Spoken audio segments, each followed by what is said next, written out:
Hey folks, how's it going? So if this is our first time meeting, my name is Jay, and on this channel we do a lot of speaker reviews, amplifier reviews, hi-fi reviews, and audio and music is our passion on this channel. So if you share the similar type of passion, then feel free to subscribe and like the video, and if you do like the video, it does help us out a lot. So I thank you for that. If this is not our first time meeting and you've seen this face somewhere before, then thank you. Welcome back. Thank you for subscribing. Thank you for being a subscriber. And thank you for your support. Today we have two speakers here from French, and both of these speakers are going to be in white. I believe they do come in black and walnut as well. So I'll link to those in the description below. They are going to be very affordable speakers. The speaker here is going to be $550 I believe, and this is gonna be $400 or $350. The exact pricing will be in the description below as well. So here we have two speakers, and both of them are Français, and I don't speak a word of French. Merci, I think that means thank you in French. And yes, I do live in Canada, and our second national language is French, but I do not speak a word of French, unfortunately. Here we have a 1-inch soft dome tweeter on both of these speakers, and we have a phase plug to help with the dispersion of sound into the room, and they call this the EFS technology. Here we're gonna have a paper woofer, and they're gonna be nice cellulose untreated woofers. And you know what else is great in life? That is paper. It's going to be money, so these are going to be less expensive than most speakers out there with paper woofers. And also, you know what else is good that's paper? Paper woofers, and that's going to be seen in JBL 4311. And I mentioned that in my review of the Spirit EZ Titus speaker, which is gonna be in the description as well.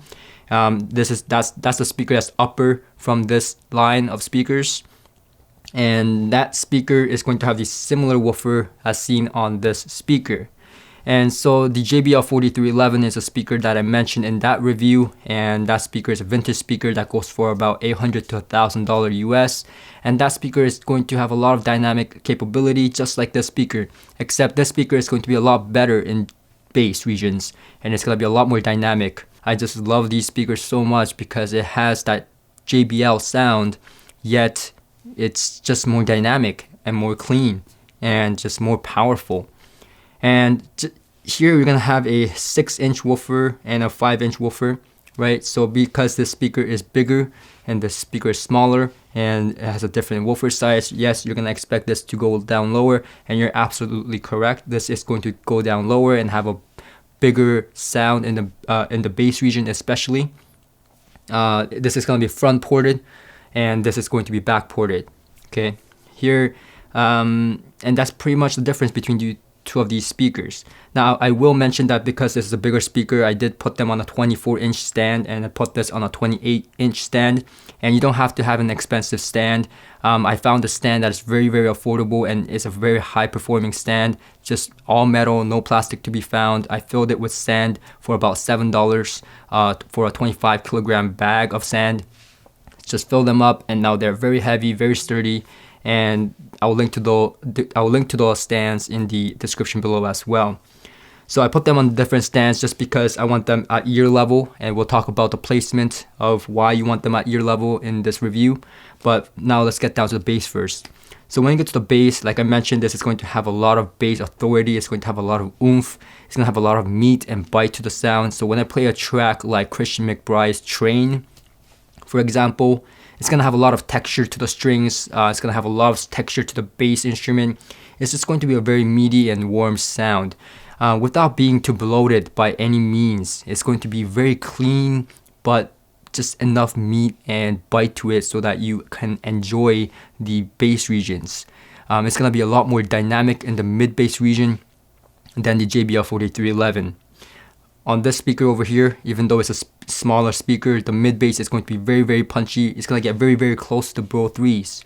The only thing it's going to lack compared to the BRO3s in terms of its bass region is going to be its extension down into the very low frequencies. The BRO3s is going to have an upper hand in that regard. Now we're gonna get into the mid-range, and the mid-range is going to be very interesting. The mid-range is going to be actually preferred on the Bro2s.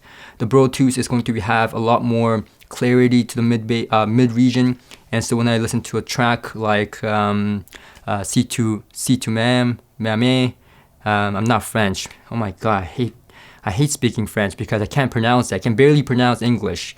Anyways, the track that I listened to was French, and quite frankly, I do understand most of what it's saying in the tracks, even though I can't say a word of it.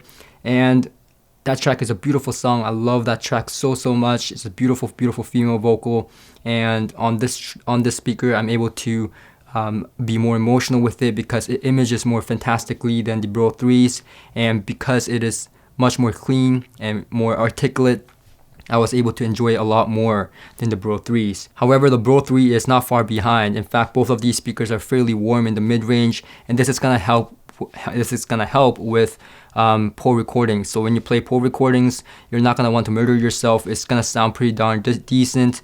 But then when you put in a better track, a better recorded track, then you're gonna be able to reap that benefit as well, because you can definitely tell between a poor recording and a better recording on these speakers. Just that on a poor recording you can still enjoy it, because as you guys probably know, and you probably have the same experience, we don't all have perfectly recorded tracks that we enjoy. We just have to play maybe the 1980s song that my mother played or my uncle played that reminds me and gives me a nostalgia, right? And they may not be perfectly recorded. Well, on these speakers, you're gonna still be able to enjoy that track without feeling like it's absolute shit, because it will sound like absolute shit on some speakers, especially the higher end speakers is especially true. And so on these speakers, you're gonna be getting a lot more forgiving kind of experience, and it's still gonna be very enjoyable. I'm telling you, it's not gonna be it's not gonna leave you unsatisfied. Let me just put it at that. And then when we come to the high frequency, it's gonna be quite interesting, because when it comes to the high frequencies, like I said, I want to have them ear level, and I want them towed in directly to my ears. And when I do that, I'm gonna get a lot of high frequency detail. I'm gonna get a lot of good imaging. I'm gonna get a very good representation of the snares, the cymbals, the high frequency, and it's gonna be very extended. And the attack and the decay of the high frequency is going to be excellent as well. However, if you're like my friend Tujin and hates high frequencies and it bothers you, then you're gonna want them tilted out towards the room a little bit. So yes, you do have some flexibility in terms of how much toe-in you do with these speakers. But personally, I like them perfectly aligned with my ears and towed in to my ears. And even then, I was able to crank these speakers up to very loud volumes and enjoy the heck out of them. I was partying with them. I was dancing with my girlfriend just now. And they sounded incredible. Now, when it comes to amplification, the amplification is going to be very interesting, because when it comes to amplification, whether you have a Marantz receiver or a Denon receiver or a Class D amplifier that costs $150 from SMSL, it's going to be perfectly fine. Anything you throw out these speakers, it's gonna sound half decent. In fact, these are going to be 90 dB and 89 dB efficient, I believe in sensitivity, and they're gonna be fairly easy with most components. They're not gonna be as picky as some of the higher end speakers. These are gonna be very much refined, and the tonality of these speakers are going to be excellent with multiple components. In fact, I'm happy to report that I threw multiple different components onto these speakers and it sounded all excellent. One thing that I would note is a $750 Chinese tube integrated amplifier that I tried on these speakers, and it is coming up for review, so I won't say too much about them, but they sounded excellent, almost perfect synergy. And after I paired up with that tube amplifier, I didn't want to go back to anything else. It didn't matter the price point. Okay, it did not matter the price point. It was just a perfect synergy, and I just loved it. I rocked and rolled it. It just sounded really good. The mid-range tonality was excellent. The timbre was excellent. The mid-range was smooth yet non-fatiguing, just forward enough that you could hear everything and the distinctive notes. But it was just enough so that it's not fatiguing, and the high frequency was extended. It was overall very well balanced sound, and even though it's a tube amplifier, the bottom end did not sound lacking at all. In fact, I found it to be very full and very nice and very punchy. Now, when it comes to imaging, both of these speakers are going to image fantastically. They're going to through a large sound stage and they're going to image, pinpoint imaging. These are bookshelf speakers. They're going to both do that fantastically. With the BRO2s, a little bit better than the BRO3s in that regard because these are smaller mini bookshelf speakers. So these are going to be better in that regard, but not by much. Both of these are excellent in that regard. Okay, so I think we have that out of the way. Now, when we talk about tonality, which I think I forgot to mention, the tonality on these speakers are going to be the king, the sweet spot, the whatever you want to call it, is going to be the best feature on these speakers, the tone. And if you don't know what I'm talking about, a guitar, a saxophone, a drum is going to sound incredibly similar to the real thing. And I know because I play those instruments. Those are the 3 instruments that I do play, and they're gonna sound very natural on these speakers. And this was very reminiscent when I was listening to a track, which I forgot, so I'll put it here. This track is an excellent track because it plays the drums with a stick and with hands. And when I was listening to it with these speakers, I was definitely able to tell the difference between playing it on hand and with a stick. And not only that, I was able to tell the texture of the bass. I was able to tell the scraping of the bass because, these are portrayed so well. And you know what? You know what paper is? Paper is wood. Okay? Paper comes from wood, I should say.